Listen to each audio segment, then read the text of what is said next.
জয় গুরু। আমরা দেখবেন সাধারণত যখন পরম পূজ্যপাদ শ্রী শ্রী আচার্যদেবের কাছে আসি, আমরা বিভিন্ন রকম কথা শুনতে পাই। যেমন অনেকে যখন নিবেদন করে থাকেন, ব্যক্তিগত জীবন নিয়ে হোক কিংবা কোনো সমস্যা, মনের কোনো জিজ্ঞাসা, নানান রকম কথা থাকে। ঠিক একই রকমই আজ কাছাকাছি 12:30, তখন সেই সময় কিছু কথা তিনি বলেন। ঠিক এইরকমই কিছু কিছু নিবেদন হয়। আজকে আমরা এই আলোচনায় ঠিক সেগুলি জানার চেষ্টা করব। আজ বলতে তারিখটা বলে দিই, তার কারণ কে কোন দিন ভিডিওটা দেখছেন তা তো আর জানা নেই। তারিখটা হলো 7ই ফেব্রুয়ারি 2026, 7/2/2026। যখন বেলা 12:30 কাছাকাছি, তখন এক বলতে পারেন গুরু ভাই তিনি এসছেন। সেই দাদার কথা একটা, বলতে পারেন আর কি, সে তার মায়ের সাথে এসছে। এবারে তার নিবেদন হলো একাগ্রতা কোনো মতেই তার হয় না। তার কারণ এটা বিশেষ করে তাদের জন্য এই কথাটা, যারা পড়াশোনার ক্ষেত্রে কিংবা কোনো কাজের ক্ষেত্রে, এবার কাজ যখন চলে আসছে, তাহলে এটা কোনো একটা পার্টিকুলার এজের গল্প না, এর কথাটা প্রত্যেকের জন্যই। তাই এই একাগ্রতা কোনো জায়গায় থাকছে না। যা পড়তে যাচ্ছে, যা কিছু করছে, সব জায়গাতেই কি না বিফল। যখন আচার্যদেব কথাটা শোনেন, পরম পূজ্যপাদ শ্রী শ্রী আচার্যদেব সবচাইতে প্রথমে একটা কথাই বলেন। মানে সেই মাটি যখন বলেন যে একাগ্রতা আগে নেই, তখন দাদা প্রথমেই বলে দেন, এক বাক্যে বলেন, আনন্দ পায় না। এবারে সেইটাকে তিনি একটু এলাবোরেট করে বলছেন, আমরা জীবনে যাই করি না কেন, আমরা যে জায়গায় আমরা একাগ্র হতে পারছি না, তার মানে সেখানে বাস্তবে আমি আনন্দ পাই না। তার কারণ মানুষের আনন্দটা যে জায়গায় থাকে, সে সেই জায়গাতে আপনা থেকে একাগ্রতায় ভরপুর হয়ে উঠবে। সে তখন এমনি একাগ্রচিত্ত হয়ে উঠবে, তার চেতনাটা তখন এমনি একাগ্রতা ঘিরে নেবে তাকে। তাই সেক্ষেত্রে তার আনন্দের যে খাঁকতিটা আছে, তখন পরম পূজ্যপাদ শ্রী শ্রী আচার্যদেব প্রথমেই বলে দেন। তখন যে তিনি আরও একটা কথা বলেন যে এটা তার এই কারণে হয়, তার কারণ হলো ও রেজাল্টটাকে নিয়ে ভাবে। আর এই রেজাল্টটাকে নিয়ে ভাবে বলেই আনন্দটাকে আর পায় না। আবার এই আনন্দটাকে পায় না বলেই কি না একাগ্রতাটাও তার নেই। এটাই হলো পুরো লিঙ্ক, তাই না? তাই এই যে একাগ্রচিত্ত, এই একাগ্রতা, দেখবেন আমরা যখন কোনো একটা কাজ করি, যে কাজটা করতে খুবই আমার ভালো লাগে, তখন আমরা কি বলি, এই আমাকে না এখন ডিস্টার্ব করবে না, এখন আমি একটা খুবই গুরুত্বপূর্ণ কাজ করছি। তার মানে তাতে আমি ওয়েল ফোকাসড। কী কারণ ওয়েল ফোকাসড? তার কারণ সেটা আমার কাছে তার একটা দাম আছে, আমার কাছে তা একটা আনন্দের বিষয় হয়ে উঠেছে। যার ফলে কি না সেটা করতে গিয়ে আমার মনটা যে আনন্দে প্রফুল্লিত, যার ফলে একাগ্রতাটা এমনি গিয়ে লাগছে। আর এই কারণেই তখন আমি বারণ করছি আমাকে এই মুহূর্তে ডিস্টার্ব যেন না করা হয়, তাই না? এই আনন্দটা বাস্তবে পড়াশোনার জগতে খুব কম ক্ষেত্রেই দেখা যায়। তার কারণ ছোটোবেলা থেকেই এই পড়াশোনার গল্পটা পরিবারের মধ্যে বেশিরভাগ ক্ষেত্রে, সব জায়গায় তা মোটেই না, বেশিরভাগ ক্ষেত্রেই তবে দেখা যায় কি, এমন করে ছেলে মেয়েদের মধ্যে এই জিনিসটা বলতে পারেন একটা কনসেপ্ট তারা পরিবারের কাছ থেকে পেয়ে পেয়ে তারা তাদের মনে এমন একটা গল্প তৈরি করেছে, সেই ক্ষেত্রে তারা পড়াশোনাটাকে জীবনে উপভোগ করার জন্য করে না।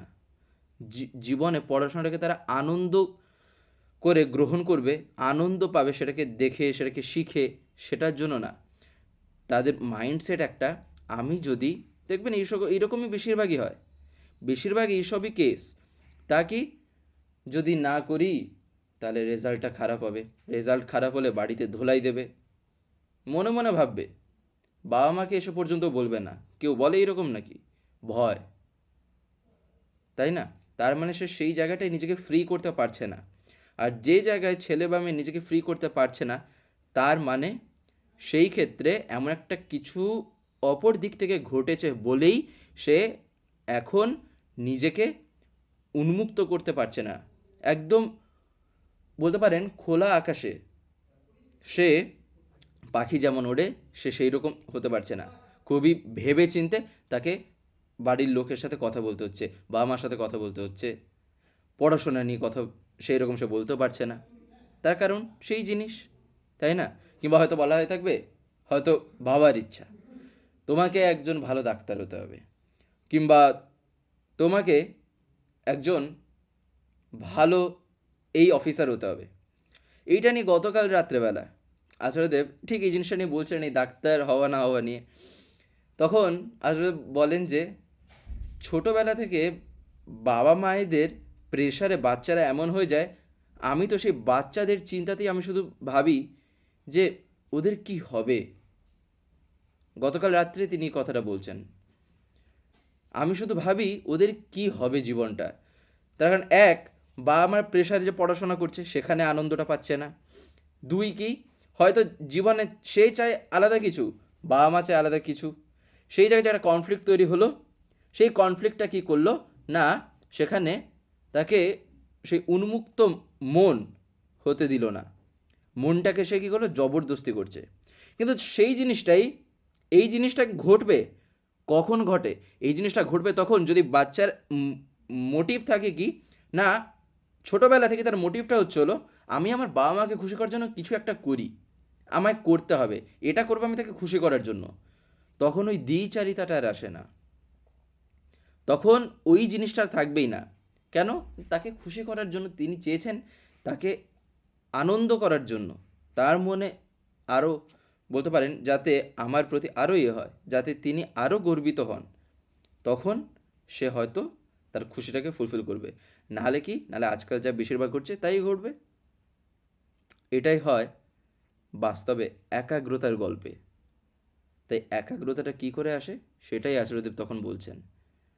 একাগ্রতাটা আসে আমরা যে জিনিসটাকে উপভোগ করি, যেটাই আমরা আনন্দ পাই, তাই আগে সেই জিনিসটা করো। এইটা গেল একটা নিবেদন। যেমন তারপরেই আবার আরেকটা যেমন নিবেদন হয়, সেক্ষেত্রে বিবাহ নিয়ে একটা কথা, এ কথাটাও প্রত্যেকেরই জানা দরকার। অ্যাকচুয়ালি প্রত্যেকটা নিবেদনেই তিনি কোনো না কোনো একটা কিছু বলবেনই। তিনি বলেছেন না একবার, তিনি কি বলছেন, যে গোলাপ কিন্তু গোলাপের গন্ধ ফোটাবেই, এবারে তা যেমনভাবে হোক। ঠিক এইরকমই একটা নিবেদন হয় বিবাহ নিয়ে, যেখানে দেখবেন একটা বিষয় থাকে না, ওই যে কুষ্টি ঠিকুজি এইসব যে একটা ব্যাপার থাকে, ঠিক এইরকমই একটি ছেলের আর একটি মেয়ের, তার কুষ্টি ঠিকুজিতে তাদের দুজনের কি হয়েছে, মিল হয়েছে 14 পয়েন্ট। এই 14 পয়েন্ট কি পার্সেন্টেজ, এরকম একটা কি ব্যাপার থাকে।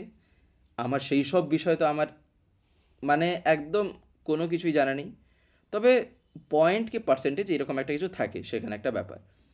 তো সেই তাদের দুজনের কুষ্টি ঠিকুজিতে এইসব হয়েছে, তাদের মিলেছে চলো 14 পয়েন্টে এসে জানান সেই কথাটাই, যে তাহলে কি করব, যদি আপনি অনুমতি দেন তাহলে এগিয়ে যাব এই বিবাহে।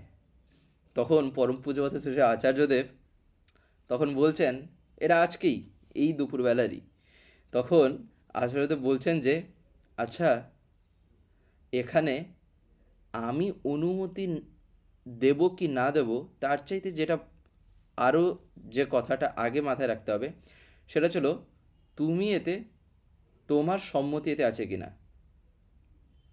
তার কারণ বিবাহের পরবর্তী জীবনে যদি নিজে বুদ্ধির মতন যদি না চলো, যদি নিজেকে বুদ্ধিমান বলে না ভাবো যে আমি এইরকম করে এই জায়গায় আমি চালিয়ে নেবো, এরকম করে আমি পারবো এটা করতে, যদি তোমার মধ্যে সেই ক্যাপাসিটি না থাকে, সেরকম দক্ষতা যদি না থাকে, তাহলে সেক্ষেত্রে কী হবে? প্রত্যেকটা দিন ঝগড়া হবে। আচার্যদেব বলেই দিচ্ছেন, তুমি তুমি যদি, সে ছেলেটাকে বলছেন, তুমি যদি না পারো এরকম করতে, তাহলে প্রত্যেকটা দিনই ওই ঝগড়া হবে। কিন্তু আমার বেলায় যদি এই জিনিস ঘটতো, আচার্যদেব নিজেকে দেখিয়ে বলছেন যে আমার বেলায় যদি এই জিনিসটা ঘটতো, তাহলে আমার 14 পয়েন্ট তো দূরের কথা, আমার যদি 5 পয়েন্টও মিলতো না, কোনো মেয়ের সাথে যদি এতে যদি কোনো 5 পয়েন্টও মিলতো, আমি বলতাম ঠিক আছে, আমার অসুবিধা নেই। তার কারণ আমি জানি যে আমি ওই জায়গায় কি করে নিজেকে, যে আমি বুদ্ধিকে কাজে লাগিয়ে আমি কি করে নিজের জীবনটাকে সে জায়গায় আমি উঠিয়ে নেব, আর তাকে নিয়ে যে কী করে আমি থাকতে পারবো। তাই আমার কাছে 5 পয়েন্টও কিছু না। আর 14 কি 34 পয়েন্টও যদি হয়, যদি নিজের চিন্তা, নিজের থটস, নিজের জীবন চলনা বিবাহের পরবর্তী যদি ঠিক না থাকে, তাহলে সেক্ষেত্রে 34 পয়েন্টও কিছু না। এটাই হচ্ছিল তার কথা। তাই তিনি বলছেন, তাই আমার ক্ষেত্রে 5 পয়েন্টও কোনো ম্যাটার না। তাই তোমার 14 পয়েন্ট এসছে, দেখো এবারে ভেবে, তুমি যদি এই রকম হয়ে থাকো, তাহলে তুমি এমনিই পারবে। আর যদি না হয়ে থাকো, তাহলে দিনের পর দিন ঝগড়া প্রত্যেকটা দিন লেগে থাকবে।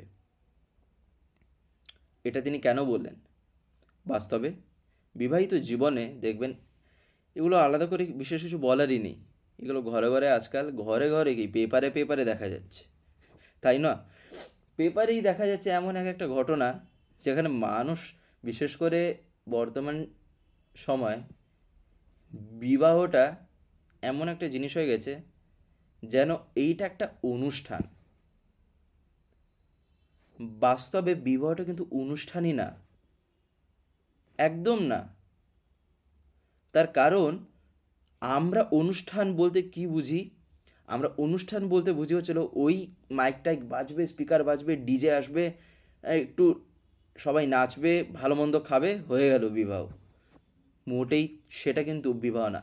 সেটা হচ্ছিল বিবাহটা, যেখানে বলতে পারেন তাদের যে জায়গায় মিলনটা ঘটে, সেই দুটি সত্তার, সেইটার প্রথম বলতে পারেন যে একটা স্টেজ, সেই আকারে আমি তাকে গ্রহণ করতে পারি। সেইটাকে খুব একটা ধুমধাম করে একটা কিছু করা হলো। না হলে সেই ছেলে আর মেয়ে সেই দাম্পত্য জীবনে করল বিবাহ আজ, কালকেই বলছে থাকতে পারবো না। কেন না? তার কারণ তারা একে অপরকে এমন করে সেই জায়গায় নিয়ে যেতে রাজি নয়, পারবে না, একসাথে নিজেদের জীবনটাকে বহন করে নিয়ে যেতে পারবে না।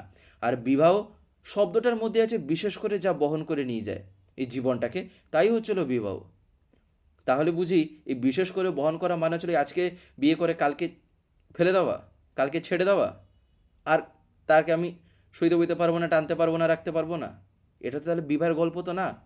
এই কারণে পরম পূজ্য শ্রী আচার্যদেব কি বলেন না, বিবাহটা অনুষ্ঠানের গল্প নয়।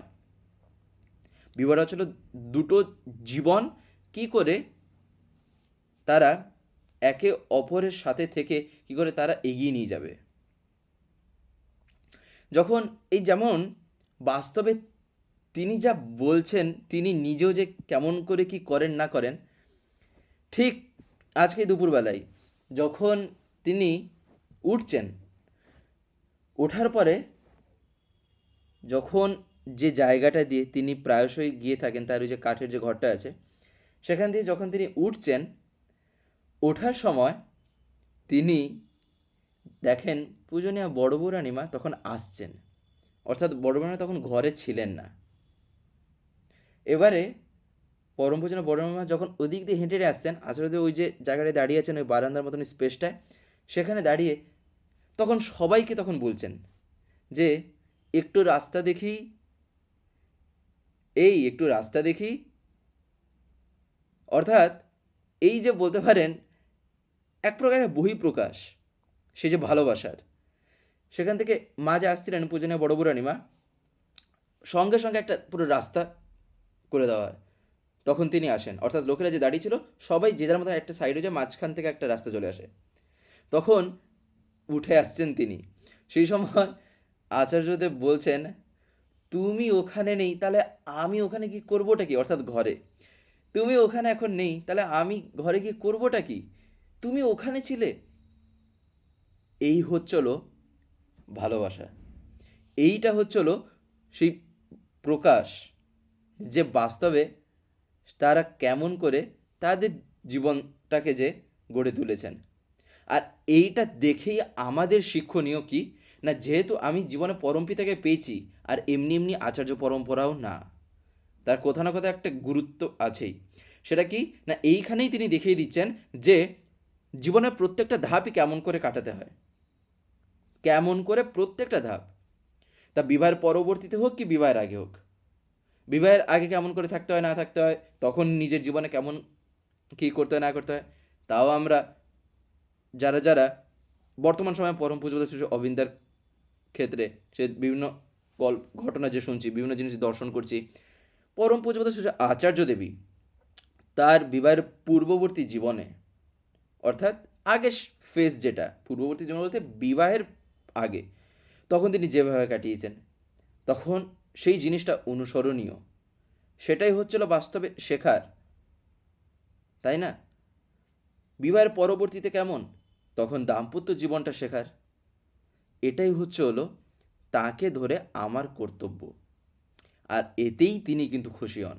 তার কারণ কি? তার কারণ যখন আমরা সব কিছু একজনকে কেন্দ্র করে করি না, জীবনে যখন ঠাকুরকে যখন পেয়েছি, যখন তাকে কেন্দ্র করে আমি করছি সব কিছু, কি না তিনি খুশি হবেন, আমি যদি এটা করি তিনি আনন্দ পাবেন।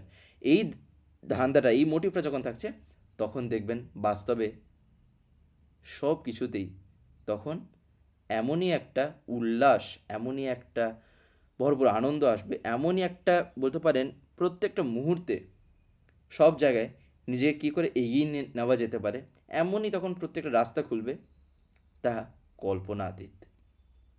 যাই হোক, আজকের এই ভিডিওটা এবার আমি এখানে শেষ করবো। শেষ করার আপনাদের কাছে একটি কথাই বলবো, যদি আজকের এই ভিডিওটি আপনাদের ভালো লেগে থাকে তাহলে একটি লাইক করে দেবেন, সবার ভিতরে শেয়ার করে দেবেন, কেমন লাগলেও নিচে একটি কমেন্টে লিখে জানাবেন। আর যদি চ্যানেলটিকে এখনো সাবস্ক্রাইব করে না থাকেন তাহলে অতি অবশ্যই চ্যানেলটিকে সাবস্ক্রাইব করে পাশে বেল আইকন প্রেস করে অল করে রাখতে একেবারেই ভুলবেন না, আরও এরকম বিভিন্ন নতুন এবং ইন্টারেস্টিং ভিডিও সবার আগে পাওয়ার জন্য।